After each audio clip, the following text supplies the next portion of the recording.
Hey guys, I'm Si. Welcome to Ace Podcast Nation and welcome to the Andy Campbell Show. Extra little short show, short of notice, short of length, but not short of content. Got lots to talk about from the yesterday for Andy, and we also have the Cardiff City and Leeds United game to preview, which kicks off in just under an hour. You can check all our shows at video, youtube.com/Ace Podcast Nation, and the audio at all the usual podcasting apps. Just search Ace Podcast Nation. And of course, tomorrow we'll be live with the Andy Campbell Football Show, which is our show on Monday, where we have special guests. And tomorrow's guest is none other than former Liverpool, Stoke City, Blackpool Rangers midfielder, current Reading midfielder Charlie Adam, which is going to be an exciting and interesting show. And then, of course, Friday, live, 7 o'clock, the Andy Campbell Championship Show returns. We will be talking the championship games from this last weekend, as well as previewing the following weekend. And you never know what else we'll be talking. Of course, joining me, former Cardiff City, Middlesbrough legend, Mr. Andy Campbell. How are you, sir?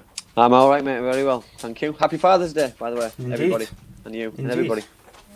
To all the daddies, all the daddies out there. Indeed. So yeah, only going to be a short one today, mate. Just I know you were keen to speak about Middlesbrough, and of course we'll talk Cardiff or Leeds.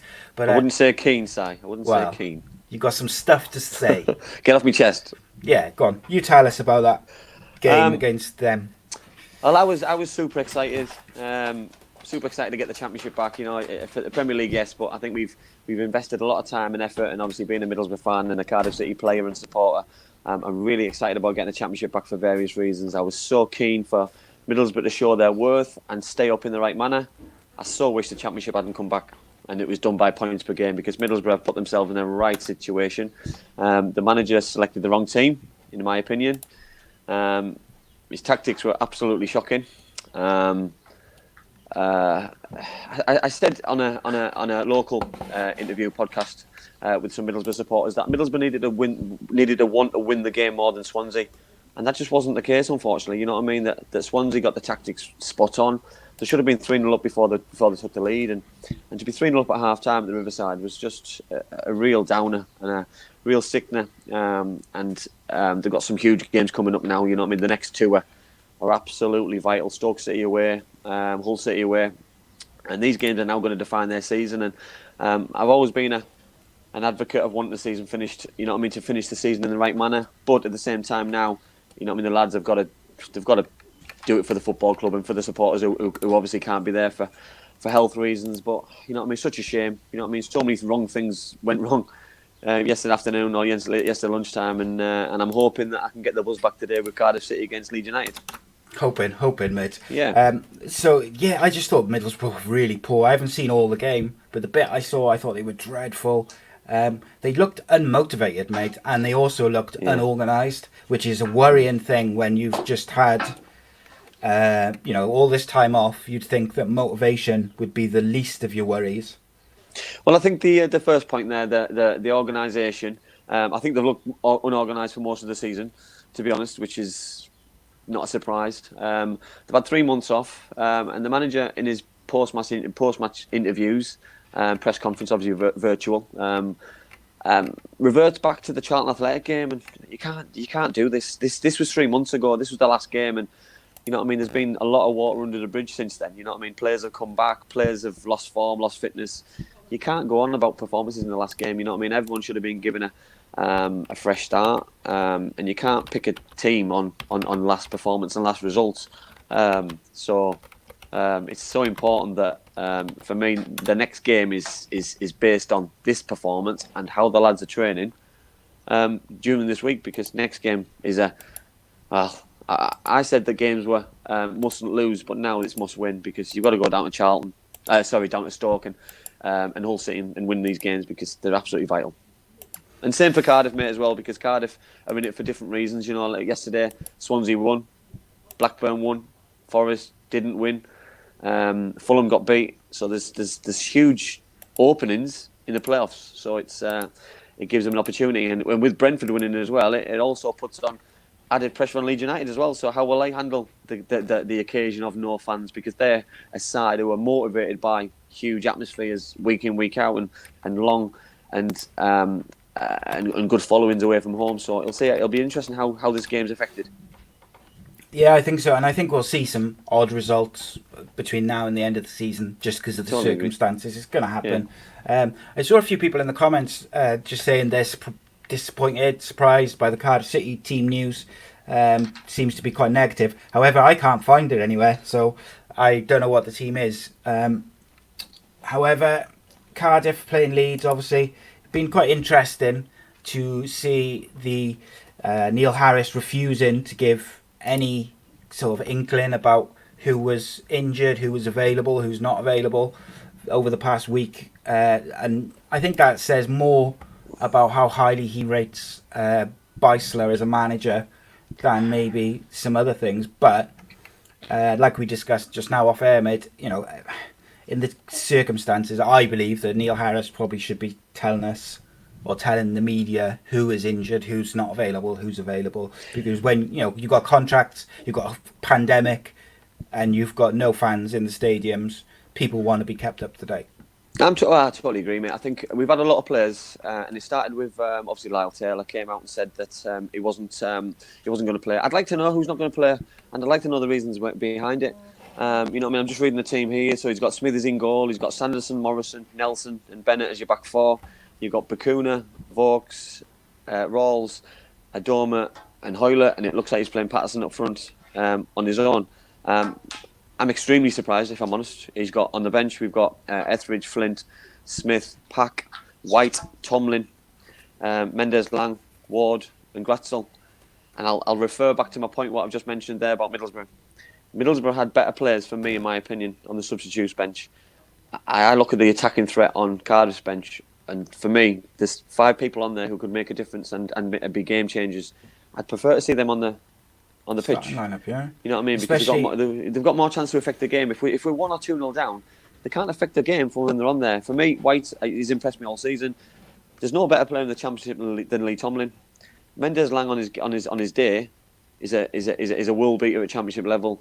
And Gratzel, he's hit and miss. Yes, it is. Of course, it is. But for me, I'd like to see both of them up front because they cause problems. Him and Patterson. I'm just hoping that that Neil gets his tactics spot on. They've started games so slow this season since he's took over.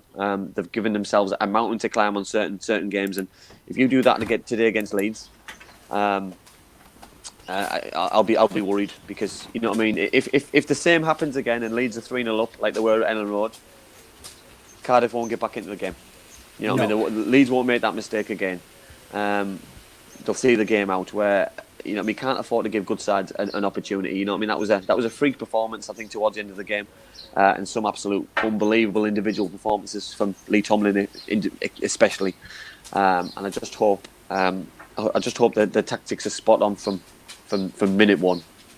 Yeah, 100%, mate. And I think the other thing to bear in mind is, like, you could understand maybe this team if this was before the break, before the lockdown, because Leeds were doing flying high, doing very well. Cardiff were a bit shaky, but you've just had a massive long break.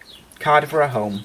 There's no reason to be negative. If anything, you want to try and get at Leeds, get an early goal, see how they react, because we all know that they're under massive pressure to go up. We all know that they've bottled it over the last couple of years when the push has come to shove. So why wouldn't you get at them early?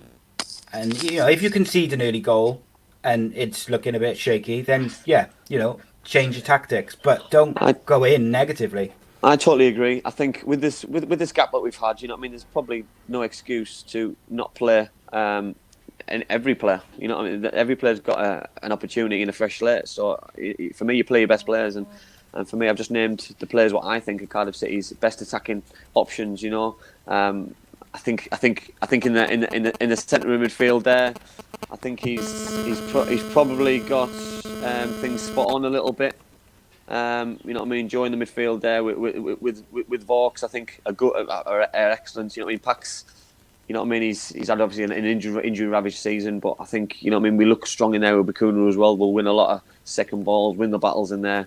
But my our problems going forward and creating chances, and the wide players in particular. You know what I mean? Albert's come in and he's done okay. You know what I mean? Since he's come in, he's been a breath of fresh air a little bit, and it's probably a toss up between him and White. But I'm a big advocate and big fan of White. The way he plays, the way he's direct, takes people on, and gets in the box, and you know what I mean. So obviously Junior Hoylett and Mendes Lang flip the coin, and then obviously the manager like one man up front. So it's a difficult one.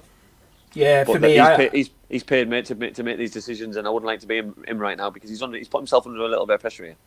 Yeah, big time, and I think it's needless pressure as well. He didn't need to put himself under this pressure. I feel like, for me personally, I'd rather see Glatzel come up front and then play Tomlin and then two pacey wingers behind. So you've got three. You've got Tomlin with creativity. You've got Glatzel up front who can hold the ball up, and then have two wide, quick players, whether it's a White or a Mendes Lang. People who can really get at people. Adoma can do that to a certain extent. I think Hoylett hasn't got the pace to do that anymore. Yeah. And whilst I'm a big Hoylett fan, I feel like maybe as he's got older, he's kind of slowing the game down a little bit when he's out wide. He's not going to be able to, go past the man and whip a cross in. And don't get me wrong, he does other things well. And I think his football brain, as he's got older, has improved massively. He's quite clever. But, is that what we want? I think Bielsa will be quite surprised with what he sees on the team sheet. I look at Leeds side, no surprises at all. Mesler in goal, Ayling, White, Cooper, Dallas, Phillips, probably one of the best players in the Championship. Klitsch, same thing. Jack Harrison, he set the league on fire this season with his goals and his creativity. Helder Costa, excellent going forward. Tyler Roberts probably is the only surprise, and Patrick Bamford up front. That probably the only player who's probably missing out there is probably Alioski, who's probably played the most of the season. But that is probably the expectation and the crowd that you're expected to see. And for me, it's going to be a tough game, and probably tougher now that I see the team selections. But I'm hoping that we can get a positive result, because the teams what won yesterday, and I said earlier that we need to pick something up. Yeah, in my opinion, the game's going to be won in the middle of the park by when you've got Glitch and you've got Jack Harrison and Calvin Phillips in the midfield for Leeds, Helder Costa, and then for Cardiff you've got Vokes, you've got Bakuna, you've got Rolls. They have to be at their very best. If they are not at their best, Glitch and Harrison will rip Cardiff apart.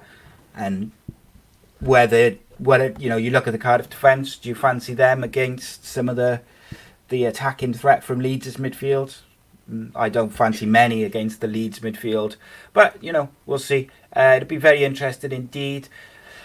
No Murphy at all. Someone just pointed out in the comments, Craig pointed out in the comments, no Murphy at all on the bench. Are you surprised by that? Yes and no, but these are the things that we would like to know from the manager, because maybe it's not a surprise. Maybe he's not playing for various reasons. Maybe he is injured. You know what I mean? To keep tactics quiet for opposition is one thing, but I think supporters also need to know, so you're not surprised. Yeah, absolutely, mate. Absolutely, I completely agree. It'll be interesting watch.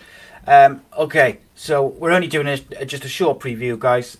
Tomorrow, 7:30, join us live for our Andy Campbell Football Show with special guest, ex-Liverpool, Stoke, Blackpool, Rangers midfielder, current Reading midfielder, Charlie Adam. It will be a fascinating listen, and of course he's a Scottish international as well. And join us Friday for the new look Andy Campbell Championship Show, which is going to be 45 minutes, start to finish, of Championship talk ahead of the weekend.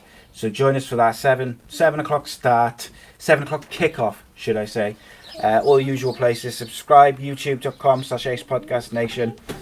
Follow the Andy Campbell Football Show at A.C.E Footy Show everywhere on social media.